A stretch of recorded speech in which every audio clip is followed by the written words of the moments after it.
is going to be Jim Zahns. Jim is a video producer, photographer, and natural storyteller. As a matter of fact, Jim is the one who took all these pictures up here tonight. So thank you for providing those. These are actually photos from all over from Colfax, correct, Jim? And thereabouts. All right. All right. Jim lives with his 2 teenage children in a somewhat uniquely restored cabin on Tainter Lake, which quite unfortunately is not haunted.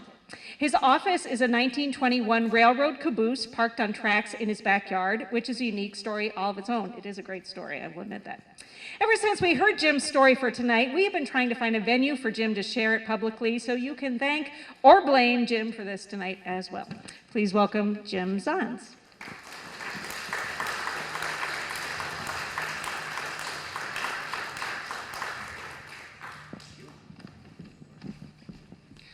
Well, thank you.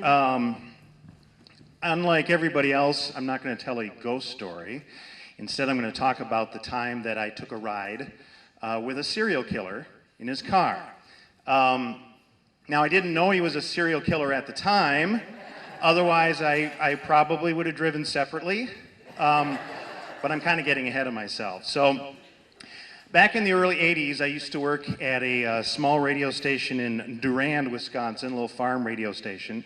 And anybody who's ever worked in radio knows you get all sorts of characters who come into a radio station and introduce themselves or want something or whatever. So when I'm in the lobby, this guy walks in and he says, you know, I'm a traveling musician, and I have a recording studio set up in my house, and I'm trying to find people who want to record some music. Now, when you work at a radio station, you always get people coming in that want to record music, because back in the early 80s, unlike today where you could probably set up a recording studio on your phone, back then it was a more difficult thing to do. So I said, well, as a matter of fact, my friend Leisha had just been in here yesterday, or the last week, talking about wanting to record some music. And he goes, Leisha?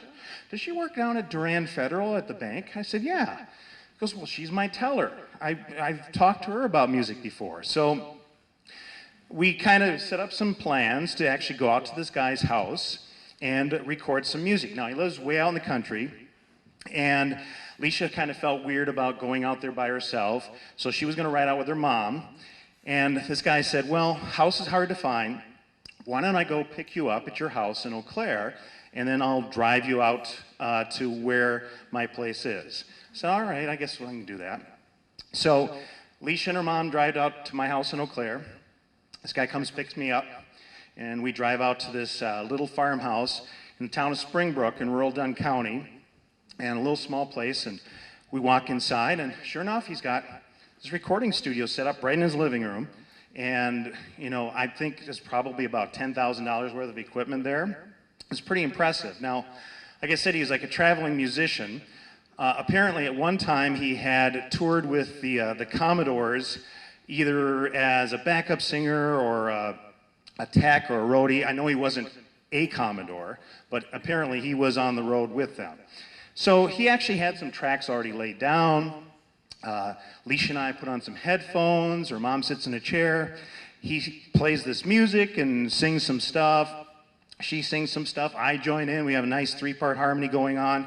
And I'm going, gosh, to this day I'm going, I wonder where those tapes are, because they were pretty good. But all of a sudden, Leisha's mom says, we got to go. It's time to go. We got to get out of here. We got to go. I thought, oh, that's interesting. And they abruptly kind of leave. So I sit there and I talk with Alvin just a little bit, and finally he goes, you know, well, we better get back to Eau Claire. So we get in his car and he goes, you know, I got a good feeling. Things are going to go real well. Things are going really well. So as we're pulling out of his driveway, I look over, and there's like this pile of dirt. And it's like 6 feet long, maybe about 2 feet wide, you know, 10 inches, foot tall. I'm going, gosh, that looks like a grave. And me being the smartass that I am, I was ready to say, what are you doing, Alvin, burying people over here in your yard? And for some reason, I bit my tongue, didn't say anything, so we just continue on to Eau Claire and keep talking. He did not have the radio on. Now remember that, it's important. We drive on to Eau Claire and he keeps repeating, things are going good. I think things are turning around. They're going to go really well. So drops me off in Eau Claire and make plans to maybe get together and do some more recording. Now, back in the early 80s, nobody had answering machines, nobody had cell phones. In fact, he didn't even have a phone at his house. The only way to get in touch with him was to call his landlady, leave her a message, which she would relay to him, and then he would call you. So we connected maybe a couple times on the phone, never got together again, so kind of lost touch. So a couple of years go by, and I'm watching Channel 13's news, and it says on the screen, Alvin Taylor arrested for murder. I'm going, that the same guy? Can't be the same guy. So I turn up the volume, listening to it, and they show a picture. I go, oh, it is him. Boy, he changed quite a bit in those past couple of years since I went out to his house. He was actually arrested in Menominee at a funeral for a guy that he killed. And I go, yeah, good thing, this happened later. Turns out that wasn't the first one. That was only the fourth person he killed. The first person he killed was a friend of his from Eau Claire. He had picked him up in Eau Claire, driven him out to the house in Springbrook. On the way there, he was listening to the radio, and he would hear voices in the radio telling him to do things. Usually, if he perceived that a woman that he knew was threatened, he would tell them to kill him. So when he got out to his house in Springbrook, he pulled out a gun and killed this guy, buried him in a shallow grave next to the driveway at this house, about a week before I was there. So I'm thinking, boy, good thing, we didn't have the radio on. What would have happened then? Would I have been next to this guy here? And like I said, he killed 4 people.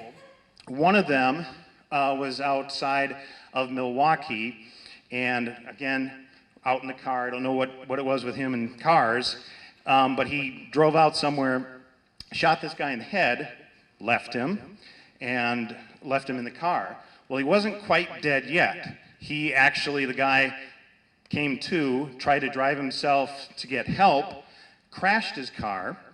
The authorities thought he had just had an unfortunate accident. His family had a funeral, he was buried, and then Alvin confessed to his murder. They had to exhume his body, got him out of the ground, and when they examined him, then they found the 2 bullets in his head that they'd missed the first time. So again, he had these 4 murders, and for those who are not familiar with him, he's unusual for a serial killer because, first of all, he's African American. There are very few black serial killers for whatever reason. And secondly, he was actually found not guilty because of mental disease or defect. The insanity defense actually worked because, again, he said he heard voices in his car radio telling him to kill people. And to this day, he's locked up in the Mendota Mental Health Facility down near Madison. And every few years he petitions to get out, and they have not let him out to this day. And I think he last petitioned to get out about a year or so ago. For those who are wondering, it's like there were no signs, you go, God, was he creepy at all? Or was something going on? It's like, no, he was like everybody's best friend. Everybody knew this guy. Probably somebody in this room may have known him because he got around. He was very outgoing, very friendly. So as kind of an epilogue to this, my son Daniel had to do a school project where he had to interview somebody about a potential career he might want to have. And he talked about doing something in law enforcement. So I suggested, well, I know Sheriff Dennis Smith pretty well. You want to do an interview with him? I said, I'll see when he's got a couple hours free. And he goes, Dad, it only has to be 5 minutes. I said, you don't know Sheriff Smith very well, do you? So we set up this time, go in to do this 5-minute interview, and after about 90 minutes or so, I finally get around to asking him. I go, so were you working here when Alvin Taylor was arrested? And he goes, yeah. He goes, he wasn't the sheriff then, but he was a deputy. And he remembered driving him back and forth between the Dunn County Jail and the mental health facility near Madison when they were evaluating his state of mind. And he said, yeah, he liked to talk, and he was very outgoing and friendly, and he was like everybody's best friend, and hours of driving back and forth. And he goes, Jim, to this day, I know he confessed to those 4 murders, but I think that there are others, maybe before that we don't know about. And I thought, that's pretty scary. So I guess my moral of the story is, if you're ever at work and some traveling musician comes there and says they have a recording studio in their house and they want to bring you over there to see what it looks like and want you to maybe ride in their car, just ask them to keep the radio off. Thank you.